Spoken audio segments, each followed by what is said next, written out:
поврзани со Тоше се среќни. Една интересна случка која што сакам да ми ја раскажеш кога ти ја пееше Happy Birthday. Да, ми пееше Happy Birthday во Истанбул, тоа се случи онаа година кога пееше на Евровизија, по игра на случајност хотелот во кој што бевме сместени јас и мојата колешка од таа Ангела, се наоѓаше буквално на 100 метри од хотелот во кој што беше сместена македонската делегација. Ние тоа не го знаевме кога букиравме хотел.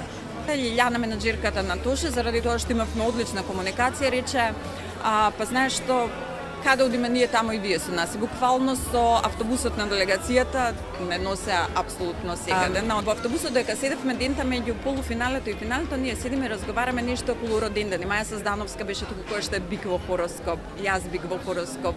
И раскажуваме на кого му е роден ден, кој денови. И се сеќавам дека вечерта како влеговме најверојатно во полуфинале, доаѓа, излегуваме, уствари сите се радуваме по автобусот, славиме нешто на големо. Како тргнуваме да си одиме, а хотелот во кој што беа сместени имаше неколку скалички. И тоа што се качува уствари, јас и колешката веќе тргнуваме да си одиме и го слушам како вика Андријана, и јас се вртам и он заснат најгоре на скалите и почнува да пее Happy Birthday. И се симна, се изгушкавме, се исчеститавме, така да тоа ми е еден од најубавите роднински спомени што ги имам. Прости, кој што љуби душо може